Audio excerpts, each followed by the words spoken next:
বিধানসভা যে বর্ধিত কর্মী সভা এবং এসআইআর কে নিয়ে যে আলোচনা সভা, সেই সভার সঞ্চালক এবং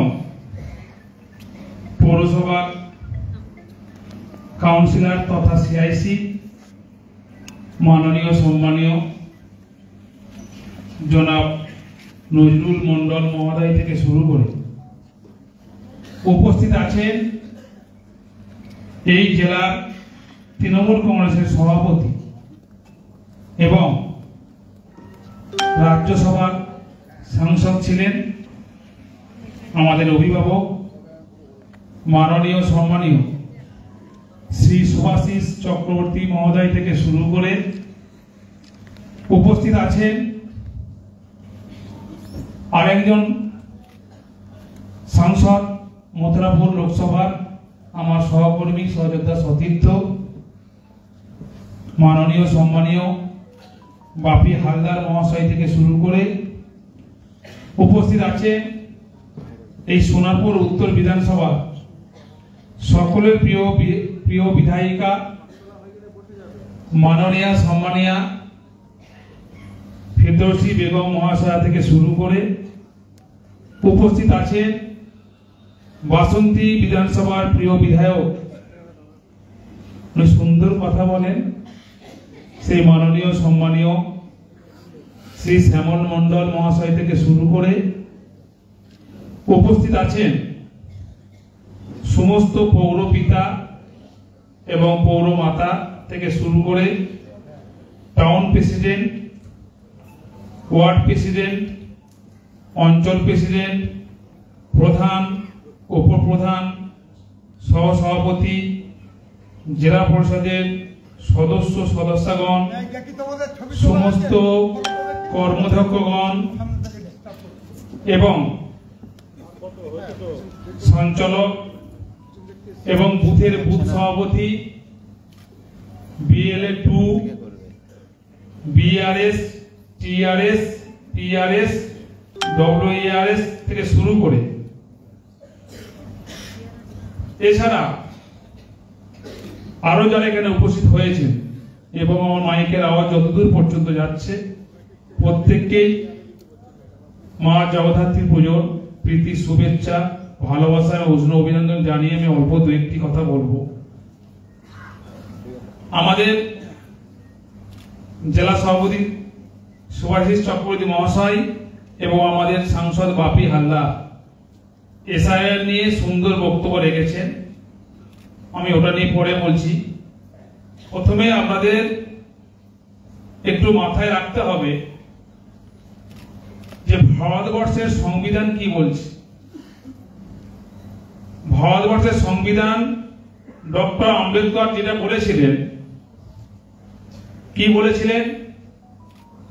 বলেছিলেন যে government of the peoples, by the peoples, for the peoples, অর্থাৎ জনগণের সরকার, জনগণের দ্বারা সরকার এবং জনগণের জন্য সরকার, অর্থাৎ জনতা জনার্দনই শেষ কথা। সেই ডক্টর আম্বেদকরের সংবিধানকে মান্যতা দিয়ে আমাদের সকলের প্রিয় নেত্রী, আমাদের সকলের প্রিয় মানবিক মুখ্যমন্ত্রী, বাংলার অগ্নিকন্যা মমতা ব্যানার্জি মহাশয়া এবং আমাদের সকলের প্রিয় নেতা সর্বভারতীয় তৃণমূল কংগ্রেসের সাধারণ সম্পাদক, ব্যয়মারবার লোকসভা কেন্দ্রের সাংসদ তথা লোকসভা দলনেতা শ্রী অভিষেক ব্যানার্জি মহাশয় সেই ডক্টর আম্বেদকরের সংবিধানকে মান্যতা দিয়ে আজকের পশ্চিমবাংলায় সেইভাবে মানুষকে নিয়ে কাজ করছেন। কিভাবে? একটু আগে আপনারা শুনেছেন যে জনগণের সরকার, জনগণের দ্বারা সরকার আর জনগণের জন্য সরকার। তাই আমাদের মানবিক মুখ্যমন্ত্রী মমতা ব্যানার্জি মহাশয়া, আমাদের প্রিয় নেতা অভিষেক ব্যানার্জি মহাশয় কি করলেন? দুয়ারে সরকার করলেন। এতদিন মানুষ কি করত? দপ্তরে গিয়ে তাদের কাজের জন্য বলতে হতো আর যেতে হতো। কিন্তু আমরা এই প্রথম দেখলাম এমন একজন মানবিক মুখ্যমন্ত্রী মমতা ব্যানার্জি মহাশয়কে, প্রিয় নেতা অভিষেক ব্যানার্জি মহাশয়কে, যে মানুষকে, জনতাকে দপ্তরে যেতে হবে না, দপ্তর অর্থাৎ সরকার মানুষের দরবারে গিয়ে ক্যাম্প করে কর্মসূচির মাধ্যমে, দুয়ারে সরকার কর্মসূচির মাধ্যমে আপনাদের বাড়ির ঘরের দরজায় গিয়ে ক্যাম্প করে আপনাদের পরিষেবা দিচ্ছে। এটা এর আগে কোন সরকার দেখেছেন? ভারতবর্ষের তো অনেক সরকার আছে, অনেক রাজ্যের মুখ্যমন্ত্রী আছে। আপনারা বলুন তো কোন মুখ্যমন্ত্রী এই ধরনের চিন্তা ভাবনা নিয়েছেন যে মানুষের, জনতার দরবারে গিয়ে দুয়ারে সরকার করে সমস্ত রকম মানুষের পরিষেবা দেওয়ার জন্য যে চিন্তা ভাবনা করেছে একমাত্র আমার আপনার মানবিক মুখ্যমন্ত্রী মমতা ব্যানার্জি মহাশয়, প্রিয় নেতা অভিষেক ব্যানার্জি মহাশয়। আমি কোনো মিথ্যা কথা বলছি নাকি মাইক হাতে আছে বলে উল্টো পাল্টা বলছি? দুয়ারে সরকার করেছে তো নাকি? ঠিক একই সঙ্গে আপনারা দেখুন যে আজকে কিছুদিন আগে আপনারা প্রত্যেকেই দেখেছেন যে পাড়ায় সমাধান, যে পাড়ায় সমাধানের নামে বুথে বা পাড়ায় বসে সাধারণ মানুষকে সঙ্গে নিয়ে স্কিম তৈরি করে এলাকায় কি কাজ হবে, কি উন্নয়ন হবে, কি ড্রেন, কি রাস্তা, কি টিউবওয়েল, সেইগুলোকে উন্নতি করার জন্য আমাদের সরকার কি করেছে, মা মাটি মানুষের সরকার কি চিন্তা করেছে, যে পাড়ায় সমাধান নামে একটা কর্মসূচি নিয়েছে। এই চিন্তা ভাবনা এর আগে কোনো মানবিক মুখ্যমন্ত্রী নেয়নি, কোন সরকার নেয়নি। নিয়েছে একমাত্র আমাদের মা মাটি মানুষের সরকার অর্থাৎ তৃণমূল কংগ্রেসের সরকার। আজকের কিন্তু পাড়ায় সমাধানের মাধ্যমে, দুয়ারে সরকারের মাধ্যমে এলাকায় এলাকায় কর্মসূচি করছেন। কেন করছেন? সেই ডক্টর আম্বেদকরের সংবিধানটাকে মান্যতা দেওয়ার জন্য। কিন্তু অন্যদিকে আপনাদের মাথায় রাখতে হবে, কেন্দ্রে এমন একটা সরকার আছে, সেই ভারতীয় জুমলা পার্টি সরকার। তাদের কি চিন্তা ভাবনা? ডক্টর আম্বেদকরের সংবিধানটাকে পরিবর্তন করে তারা নিজের মতো একটা সংবিধান তৈরি করতে চাইছে। তাই তারা কি করছে? তারা চাইছে যে government of religious division, by the religious division, for the religious division. অর্থাৎ কেন্দ্র সরকার চাইছে ধর্ম বিভেদের সরকার, ধর্ম বিভেদের দ্বারা সরকার, আর ধর্ম বিভেদের জন্য সরকার। তাই ওরা আজকে কি করছে? মানুষের কানে কানে জাতিভেদ পদার মন্ত্র কানে কানে তুলে ধরার চেষ্টা করছে। সেটা আমরা দেখতে পাচ্ছেন আজকে বাস্তবে। আজকে ওরা কি চাইছে, কে কি খাচ্ছে সেটা ওরা লক্ষ্য রাখছে। আর আমাদের মানবিক মুখ্যমন্ত্রী মমতা ব্যানার্জি মহাশয়া, আমাদের সকলের প্রিয় নেতা অভিষেক ব্যানার্জি মহাশয় কি করছেন? কে কি খাচ্ছে সেটা দেখার দরকার নেই, কে খেতে পাচ্ছে না সেটাই চিন্তা করছেন আমাদের মানবিক মুখ্যমন্ত্রী মমতা ব্যানার্জি মহাশয়া, আমাদের সকলের প্রিয় নেতা অভিষেক ব্যানার্জি মহাশয়। আজকে কেন্দ্র সরকারের সমস্ত সহকর্মীরা, নেতৃত্ব কি করছে? কে মন্দিরে যাচ্ছে, কে মসজিদে যাচ্ছে, কে গির্জায় যাচ্ছে, কে গুরুদ্বারায় যাচ্ছে, সেই দিকটা লক্ষ্য রাখছে। আর আমাদের মানবিক মুখ্যমন্ত্রী মমতা ব্যানার্জি মহাশয়া, আমাদের সকলের প্রিয় নেতা অভিষেক ব্যানার্জি মহাশয় কি করছে? কে মন্দিরে যাচ্ছে, কে মসজিদে যাচ্ছে, কে গুরুদ্বারায় যাচ্ছে, কে গির্জায় যাচ্ছে সেটা দেখার দরকার নেই। আমাদের দরকার কারা মানুষের পাশে যাচ্ছে, কারা মানুষের সঙ্গে থাকছে, কারা মানুষের সুখ দুঃখের সাথে পাশে থাকছে, সেই লক্ষ্যটা রাখছেন আমাদের মানবিক মুখ্যমন্ত্রী মমতা ব্যানার্জি মহাশয়া এবং আমাদের সকলের প্রিয় নেতা অভিষেক ব্যানার্জি মহাশয়। হ্যাঁ, যে যা ধর্ম নিশ্চয়ই পালন করবে, কিন্তু মাথায় রাখতে হবে আমাদের রাজনীতির ময়দানে একটাই ধর্ম। যে কথা আমাদের প্রিয় নেতা অভিষেক ব্যানার্জি মহাশয় বলে থাকেন, যে কথা আমাদের মানবিক মুখ্যমন্ত্রী মমতা ব্যানার্জি মহাশয় বলে থাকেন, কি বলে থাকেন?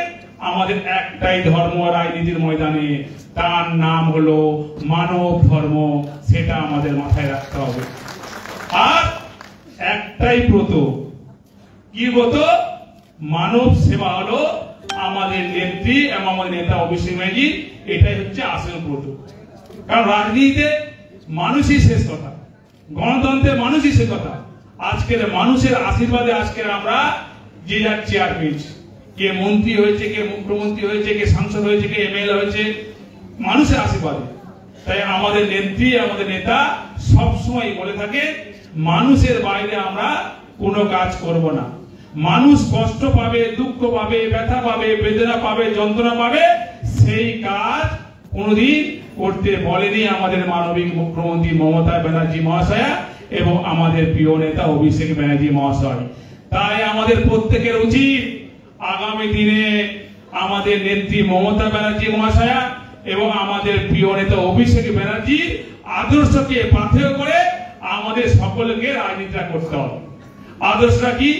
যে মানুষের পাশে থাকবো, মানুষের সঙ্গে থাকবো, মানুষের সুখ দুঃখের সাথে থাকবো, আর প্রত্যেকটা মানুষকে নিজের আপন করে নেব।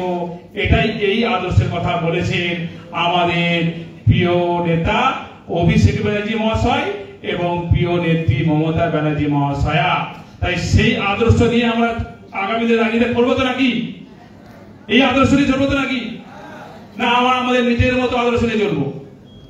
আজকে যদি মমতা ব্যানার্জি মহাশয়া, প্রিয় নেতা অভিষেক ব্যানার্জি হাতকে শক্তিশালী করতে পারি, তাহলে আমাদের সকলের হাত শক্তিশালী হবে। কিন্তু কেউ যদি মনে করে আমার নিজের হাত শক্তিশালী করব, তাহলে কিন্তু আমরা সকলে কিন্তু শক্তিশালী হতে পারবো না। তাই আমাদের সকলের উচিত মমতা ব্যানার্জি মহাশয় হাতকে শক্তিশালী করতে পারলে, অভিষেক ব্যানার্জি মহাশয়ের হাতকে শক্তিশালী করতে পারলে আমাদের সকলের হাত শক্তিশালী হবে। এটা আপনাদের মাথায় রাখতে হবে। কারণ দল না থাকলে আমাদের কোনো ক্ষমতা নেই। আমাদের পরিস্থিতি কোন জায়গায় দাঁড়াবে সেটা নিশ্চয়ই আপনারা উপলব্ধি করতে পারছেন, অনুভব করতে পারছেন। তাই আমাদের প্রত্যেকের উচিত আজকে তৃণমূল কংগ্রেসের দলটাকে আগামী আরো 30 বছর দীর্ঘস্থায়ী করতে গেলে যে মানসিকতা নিয়ে, যে চিন্তা ভাবনা নিয়ে, যে আদর্শ নিয়ে, যে বিবেক নিয়ে আমাদের চলা উচিত, সেইভাবে আমাদের পথ চলতে হবে। কারণ এই তৃণমূল কংগ্রেস দলটাকে আমরা আগামী 30 বছর আমাদেরকে দীর্ঘস্থায়ী করতে হবে। সেইভাবে আমাদেরকে মানসিকতার দল করতে হবে। অনেকে ভাবছে 2026 না, 2026 নয়, 2026 নয়, 2031 নয়, 2036 নয়, 2041 নয়, আগামী মিনিমাম 30 বছর আমাদের দলটা করতে হবে, দলটাকে টিকে রাখতে হবে। পারলে তো 100 বছর করবো, শুরুটা তো করি। আজকে শ্যামলা বলছে আমি এত বছরের বিধায়ক, আর শ্যামলা যদি এত বছরের বিধায়ক হয়, এখন যারা 21 বছরের ছেলে, 23 বছরের ছেলে যারা যুব ছাত্র পরিষদ করছে, তাদের তো আগামী, তাদেরও তো 30 বছর বিধায়ক হতে হবে বা দলটাকে করতে হবে। তাই যারা যুব সমাজ আছে, ছাত্র সমাজ, তাদের উদ্দেশ্যে বলতে চাই, ভাই দলটা আমরা এমন ভাবে করবো আগামী আরো 30 থেকে 40 বছর দলটাকে দীর্ঘস্থায়ী করতে হবে। কারণ আমাদের দলটা করতে হবে, টিকে রাখতে হবে। আর কেউ যদি মনে করে আমার সময় হয়ে গেছে বলে দলটা যা খুশি হোক, তারা ভাবতে পারে। আমি জাহাঙ্গীর খান, অভিষেক ব্যানার্জি মহাশয় এবং মমতা ব্যানার্জি মহাশয় এবং আমার সমস্ত সহকর্মীরা আমরা এটা হতে দেবো না। দলটাকে আরো 30-40 বছর দীর্ঘস্থায়ী করতে গেলে যেভাবে আদর্শ নিয়ে দল করা উচিত, আমরা সেই আদর্শ নিয়ে কিন্তু আগামী দিনে সবাইকে সঙ্গে নিয়ে, সবাইকে আপন করে নিয়ে, সবাইকে দলের ছত্রছায়ায় নিয়ে এসে একসঙ্গে কাঁধে কাঁধ মিলিয়ে ঐক্যবদ্ধ হয়ে ভ্রাতৃত্বের বন্ধনের মাধ্যমে দল করতে পারলে আগামী এই তৃণমূল কংগ্রেস দল 40 বছর কোনো 100 বছর থাকবে। কিন্তু আমাদের চিন্তা, আমরা মানসিকতাকে একটু পরিবর্তন করতে হবে। অনেকে বলছে বিজেপির কথা বলছিল শ্যামলদা, এই দক্ষিণ জেলায় বিজেপি কোথায় আছে বলে তো জানি না। তারা বলছে রাজ্য দখল করবো। আমি বিজেপি ভাইদের বলি, রাজ্য তো দূরের কথা, আগে দক্ষিণ চুনের দখল করে দেখা, তারপরে রাজ্য। আগে সোনারপুর উত্তর বিধানসভা দখল করে দেখা, তারপরে তো এই জেলা। তারা সোনারপুর উত্তর বিধানসভা দখল করতে পারবে না, আবার দক্ষিণ জেলা 31টা বিধানসভা। তাই ওরা অনেক বড় বড় কথা বলে। 2021 সালে বলেছিল 200 সিট পাবো, ডবল সেঞ্চুরি, আপনারা দেখেছেন। 2024 বড় কথা বলেছিল, কত পাবো, 30টা সিট পাবো, এমপি সিট কটা, 12টা। তাই ওরা মিডিয়ার মাধ্যমে, সোশ্যাল মিডিয়ার মাধ্যমে, আইটি সেলের মাধ্যমে অনেক বড় বড় কথা বলবে। তাই ওদের কথাই বেশি কান না দিয়ে, কর্ণপাত না করে, সময় না নষ্ট করে আমরা যদি আমাদের সমস্ত সহকর্মীকে সঙ্গে নিয়ে একসঙ্গে মমতা ব্যানার্জি মহাশয়ের আদর্শ, অভিষেক ব্যানার্জি মহাশয়ের আদর্শকে পাথেয় করে আগামী দিনে সবাইকে সঙ্গে নিয়ে পথ চলতে পারি, আমার বিশ্বাস আগামী দিনে বিজেপির জামানা জব্দ হয়ে যাবে। এই বিশ্বাস রাখ। কোথাও কোথাও আমাদের কোথাও মিসগাইড হয়, কোথাও সামান্য পরিমাণ ভুল ত্রুটি হয়, সেই ভুল ত্রুটিগুলো যদি আমরা একসঙ্গে বসে আলাপ আলোচনার মাধ্যমে যদি আন্ডারস্ট্যান্ডিং করে নিয়ে চলতে পারে আগামী দিনে, আমার বিশ্বাস আগামী দিনে এখানে বিজেপির জামানা জব্দই হবেই হবেই হবেই, আমরা বিশ্বাস রাখতে পারি। আর বিজেপির কথা বলবো একটু। আজকের বিজেপির কেন্দ্রীয় সরকার কি কাজ করে? ওরা এয়ার কন্ডিশনে বসে যে পরিকল্পনা করে, কোন পরিকল্পনা মানুষের সুবিধার জন্য পরিকল্পনা করে না। ওরা যা পরিকল্পনা করে মানুষকে ধাপ্পা দেওয়ার জন্য, মানুষকে মিথ্যাবাদী বানানোর জন্য, মানুষকে চোরা দেওয়ার জন্য সেই ধরনের একটা বড় একটা পরিকল্পনা করে। তার জ্বলন্ত উদাহরণ একটু আপনাদের তুলে ধরি। আপনারা জানেন, একটু মনে করে দিয়ে যায়, কি বলেছিল? নোট কেলেঙ্কারি করব। নোট কেলেঙ্কারি করে কি বলেছিল? বিদেশ থেকে কালো টাকা আমরা উদ্ধার করব। আমরা ভেবেছিলাম ঠিক আছে, যদি বিদেশ থেকে কালো টাকা উদ্ধার করলে আমার দেশ যদি শক্তিশালী হয় তাহলে হোক। কিন্তু পরিণামে কি দেখলাম? কালো টাকাতে উদ্ধার কত দূরের কথা, বরঞ্চ দেশের টাকা বিদেশে পাঠিয়ে দিয়েছে সেই বিজয় মালিয়া, মেহুল চোকসি, আদানি আম্বানিদের মতো লোকেদের মাধ্যমে। আজকে সাধারণ মানুষের কোনো উপকার হয়নি। যা উপকার হয়েছে পুঁজিবাদীদের, সে আদানি হোক, আম্বানি হোক, বিজয় মালিয়া হোক, মেহুল চোকসি হোক, তাদের উপকার হয়েছে। কিন্তু সাধারণ মানুষের জন্য কোনো উন্নয়নের কথা ভাবেনি, চিন্তা ভাবনা করেনি। বললো জিডিপি বাড়াবো। আমরা ভেবেছিলাম জিডিপি বাড়ছে মানে আমরা খুব খুশি। কিন্তু পরে হ্যাঁ, জিডিপি বাড়িয়েছে। কিভাবে বাড়িয়েছে? জিডিপি জি মানে গ্যাসের দাম বাড়িয়েছে, ডি মানে ডিজেলের দাম বাড়িয়েছে, পি মানে পেট্রোলের দাম বাড়িয়েছে। এইভাবে জিডিপি বাড়িয়েছে। এই হচ্ছে মিথ্যাবাদী, ধাপ্পাবাজি, চিটিংবাজি সরকার। তার নাম হচ্ছে কেন্দ্রীয় সরকার, ভারতীয় জনতা পার্টির সরকার। তাই ওই সরকারকে বিশ্বাস করা যাবে না। একই সঙ্গে আমরা দেখেছেন যে প্রত্যেকটা ইলেকশন আসলে একটা করে একটা চক্রান্ত করার চেষ্টা করে, বাংলাটাকে বঞ্চিত করার জন্য, বাংলার খেটে খাওয়া সাধারণ মানুষকে পেটে লাথি মারার জন্য, ভাতে মারার জন্য একটা করে একটা চক্রান্ত করে। কখনো এনআরসি করেছে, কখনো নোট কেলেঙ্কারি করেছে, কখনো সিএ করেছে। 2021 সালে এনআরসি সিএ করলো, তাও এখনো পর্যন্ত ফাইনাল করতে পারলো না। কেন পারলো না? বাংলার অগ্নিকন্যা মমতা ব্যানার্জি জিন্দা হ্যায়। একই সঙ্গে বাংলার বাঘ অভিষেক ব্যানার্জি জিন্দা হ্যায়, তার জন্য পারেনি। আবার 2026-এ যখন বিধানসভা ভোট এসছে, আবার এসআইআর এর নামে আবার একটা চক্রান্ত করার চেষ্টা করছে।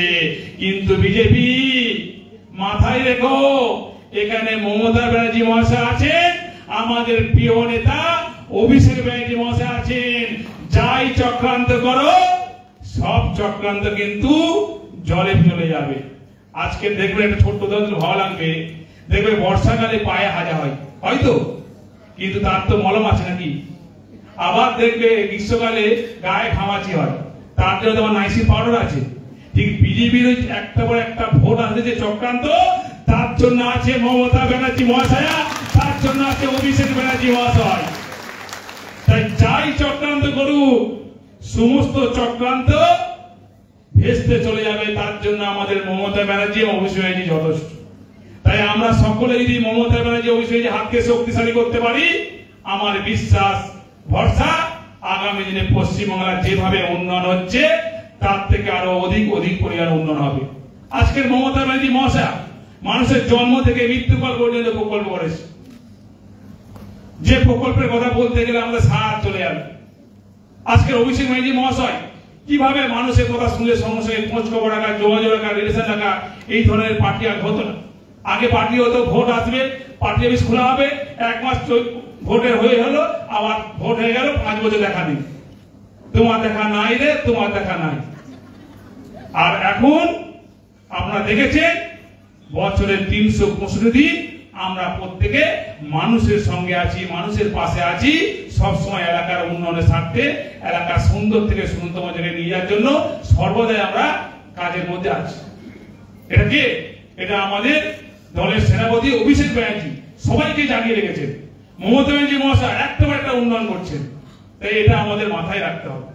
আর বিশেষ করে যে আজকে যখন এসআইআর নিয়ে আমাদের মেন মিটিং, আপনাদের মাথায় রাখতে যারা BLA-2 এসছে ভাই, আমি তাদের কাছে করজোরে অনুরোধ করব যে আজকে আমরা BLA-2 হয়েছি, আপনি যদি মনে করেন শুধু নামটা দিয়েছে, শুধু নাম দেওয়াটা বড় কথা নয়। আজকের BLA-2-দের দায়িত্ব কতটা তাদের প্রয়োজনীয়তা, কতটা তাদের গুরু দায়িত্ব পালন করতে হবে, তাদের কাছে আমি অনুরোধ করে বলছি ভাই, আপনারা যারা BLA-2 আছে, আপনাদের উপর নির্ভর করে প্রত্যেকটা মানুষ যাতে ভোটার হয় সেই দিকটা লক্ষ্য করার দায়িত্ব আপনাদের দিয়েছে। কারণ আপনাদের একটা ভুলের জন্য একটা মানুষ নাগরিকত্ব পাবে না, ভোটার লিস্টে নাম উঠবে না, তখন সেই মানুষটা বিপদে পড়ে যাবে।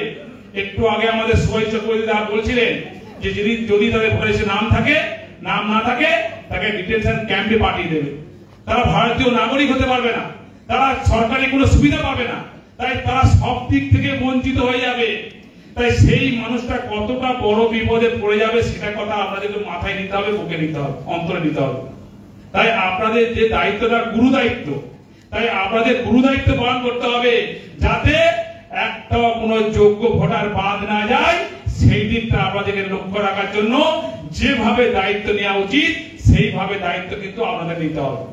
আর যদি ইলেকশন কমিশনার যদি গাজরি করে ক্ষমতার জোরে পাওয়ারের জোরে যদি যোগ্য ভোটারকে বাতিল করার চেষ্টা করে, তার জন্য আমরা গণতান্ত্রিক পদ্ধতিতে, সাংবিধানিক পদ্ধতিতে, আইনগতভাবে আমরা বুঝে নেব।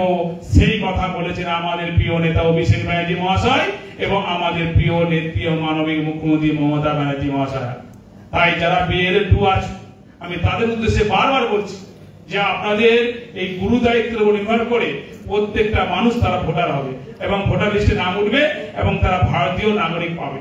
তাই সেই দিকটা গুরু দায়িত্ব ভাবে দেখতে হবে, ক্যাজুয়াল হলে হবে না, এটা সিরিয়াস ভাবে দেখতে হবে, কেউ না যেন বাদ পড়ে যায়। আজকের যে BLA-2 তার উদ্দেশ্যে বলি ভাই, যদি তার নামটা বাদ পড়ে যায় তাহলে সে বুঝবে যে আমার নাম বাদ পড়ে গেলে সে কতটা কষ্ট পাবে, সে কতটা দুঃখ পাবে, তার কত বড় ক্ষতি হবে, সেটা তাকে প্রথম অনুভব করতে হবে। তা সেই অনুভব করার পরে তাকে বুঝতে হবে যে আমাদের পশ্চিমবাংলায় 10 কোটির মধ্যে একটা মানুষ যাতে ভোটার লিস্টে নাম বাদ না যায়, তার জন্য আমরা সবাই মিলে একসঙ্গে কাঁধে কাঁধ মিলে ঐক্যবদ্ধ হয়ে ভ্রাতৃত্বের বন্ধনের মাধ্যমে গুরু দায়িত্ব পালন করে প্রত্যেকটা ভোটারকে আবার ভোটার লিস্টে নাম তুলে এই বিজেপির যে নোংরা চক্রান্তের বিরুদ্ধে প্রমাণ করে দেব। আগেও বাংলার বিরুদ্ধে চক্রান্ত করে কিছু করতে পারেনি, আজও পারবে না। আর 2026-এ 250 পারা সিট নিয়ে বিজেপিকে বুঝিয়ে দেব দ্বিতীয়বার যেন বাংলার দিকে আর তাকাতে না চাই। সেই চিন্তা ভাবনা নিয়ে, সেই মানসিকতা নিয়ে আমাদেরকে আগামী দিনে পথ চলতে হবে। তাই বক্তব্য দীর্ঘায়িত করবো না, শুধু একটাই কথা বলবো যে আজকের এই সোনাপুর উত্তর বিধানসভায় 323টা বিধানসভা আছে, বুথ আছে, তার মধ্যে ভোটার বললো 3,22,767। তাই এই ভোটারের মধ্যে এই বিধানসভায় 2024-এ লিড হয়েছে 32,000 সামথিং 33,000। তার ভোটার হচ্ছে 3,23,767। লিড কত? 32,000 সামথিং 33,000। তা আমরা চাইবো আজকের মাননীয় মুখ্যমন্ত্রী যেভাবে উন্নয়ন করছে, আমাদের প্রিয় নেতা অভিষেক ব্যানার্জি যেভাবে উন্নয়ন দিচ্ছেন, পথশ্রীর মাধ্যমে একটা প্রকল্পের মাধ্যমে যেভাবে উন্নয়ন দিচ্ছেন, আমরা উন্নয়নটা আশা করব। ঠিক একইভাবে দলও চাইবে আমাদের রিয়ালটাও একটু বাড়াতে চাইবে। তাই 3,23,767 ভোটার, আবার 323টা বুথ। তাই আমি কেউ খারাপ ভাবে নিও না, আমার ফলতায় 260টা বুথ, ভোটার হচ্ছে 2,41,000, আমরা লিড দিচ্ছি 1,71,000। তাই আপনাদেরও মাথায় রাখতে হবে এই সোনারপুর উত্তর বিধানসভা আগামী 2026-এ সবচেয়ে কম হলে যেন 1 লক্ষ ভোটে জেতার জন্য যেভাবে দায়িত্ব পালন করা উচিত, যেভাবে বুথটাকে পাখির চোখ হিসাবে লক্ষ্য রাখা উচিত, সেইভাবে আমরা লক্ষ্য রাখবো তো নাকি? যে যেখানে দায়িত্ব আছে, যে বুথ সভাপতির দায়িত্ব আছে, যে অঞ্চল সমিতির দায়িত্ব আছে, যে ওয়ার্ড প্রেসিডেন্ট আছে, যে কাউন্সিলর আছে, যে বিধায়িকা আছে, যে যেখানে দায়িত্ব আছে, আমি তাদের উদ্দেশ্যে অনুরোধ করে বলছি, পৃথিবীতে হবে না বলে কিছু নেই। পৃথিবীতে হবে না বলে কিছু নেই। ইচ্ছা থাকলে উপায় হয়। মানুষ চাইলে অনেক কিছু করতে পারে। আমাদের 100 বছর কি 150 বছর আগে আমাদের মানুষরা কি করতো? গরুর গাড়ি করে যেত। আজকের মানুষ চেয়েছে, আজকে প্লেনে যাচ্ছে, রকেটে চাঁদে যাচ্ছে, মঙ্গল গ্রহে জায়গা কিনছে, এখানে জায়গা পাচ্ছে না, অনেকে মঙ্গল গ্রহে জায়গা কিনছে। তাহলে মানুষ চাইলে পৃথিবীতে হবে না বলে কিছু নেই। তাই আমাদের মানবিক মুখ্যমন্ত্রী মমতা ব্যানার্জি মহাশয়, আমাদের প্রিয় নেতা অভিষেক ব্যানার্জি মহাশয় যেভাবে আমাদেরকে সাপোর্ট দিচ্ছে, যেভাবে আমাদের সহযোগিতা করছে, যেভাবে আমাদের উন্নয়ন করছে, তাই আমরা যদি আমাদের মনের দিক থেকে ঠিকঠাক করে থাকি যে আগামী এই সোনারপুর উত্তর বিধানসভা 2026-এ 1 লক্ষ ভোটে লিড দেব, নিশ্চয়ই 2026-এ 1 লক্ষ ভোটে লিড হবে। কিন্তু সেই লিড দিতে গেলে যেভাবে পাখির চোখ হিসাবে লক্ষ্য রাখতে হবে, সেইভাবে কিন্তু লক্ষ্য রাখতে হবে। মুখে বলবো 1 লক্ষ লিড দেব, কিন্তু কার্যক্ষেত্রে আমরা সবাইকে নিয়ে চলবো না, সবাইকে নিয়ে নিজের পরিবার মনে করে চলবো না, সবাইকে দলের কাজে লাগাবো না, সবাইকে দল করার সুযোগ দেবো না। এটা করলে হবে না। 1 লক্ষ লিড দিতে হলে সবাইকে দলে সুযোগ দিতে হবে। যে বিজেপি করেছে আজকে, কাল তৃণমূল করবে। যে সিপিএম করেছে গতকাল, আজকে সে তৃণমূল করবে। যে এসওসিআই করেছে, সেও কালকে তৃণমূল করবে। সবকে দলে নিয়ে এসে দলের হাত শক্তিশালী করতে পারলে আমরা সবাই শক্তিশালী হব। আর দল যত দীর্ঘস্থায়ী হবে, আমরা ততদিন আমরা বুক ফুলিয়ে, বুক চিতিয়ে সম্মানের সঙ্গে আমরা দলটা আমরা করতে পারবো। তাই বক্তব্য দীর্ঘায়িত করবো না, শুধু একটাই অনুরোধ করব যে আগামী দিনে সোনারপুর উত্তর বিধানসভা সবাইকে সঙ্গে নিয়ে একসঙ্গে দল করার সুযোগ দিয়ে, ভালোবাসা দিয়ে, তাদেরকে পরিবার মনে করে বুকে টেনে নিয়ে একসঙ্গে দল করার সুযোগ দিলে আমার বিশ্বাস আগামী দিনে এই সোনারপুর উত্তর বিধানসভা 1 লক্ষ লিড হবে হবে হবে হবে। এই কথা বলে সবাইকে একবার আন্তরিক শুভেচ্ছা, ভালোবাসা, উষ্ণ অভিনন্দন জানিয়ে আমি আমার ক্ষুদ্র বক্তব্য এখানে শেষ করলাম। জয় হিন্দ, জয় বাংলা। মমতা ব্যানার্জি মহাশয় জিন্দাবাদ। সর্বোপরি আমাদের প্রিয় নেতা, সর্বভারতীয় তৃণমূল কংগ্রেসের সাধারণ সম্পাদক অভিষেক ব্যানার্জি মহাশয় জিন্দাবাদ। এবং সকলকে আমার ধন্যবাদ, নমস্কার।